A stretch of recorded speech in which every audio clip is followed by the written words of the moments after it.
Hey everyone! If you have some candy left over from Halloween, here's a really yummy and easy recipe to use it all up before it goes bad.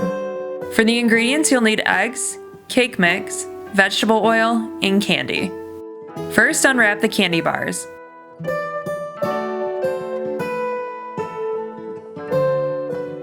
Then cut them up into pieces.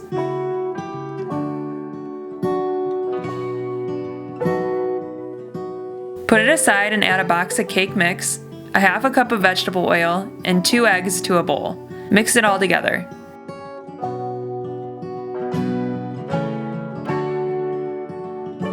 Once incorporated, spread the dough into a greased brownie tray.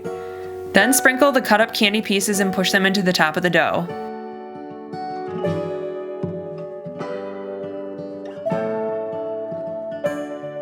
Then take the tray and bake it for 15-ish minutes in a 350-degree oven. And that's it! I promise you this is so tasty and will be gone really quickly.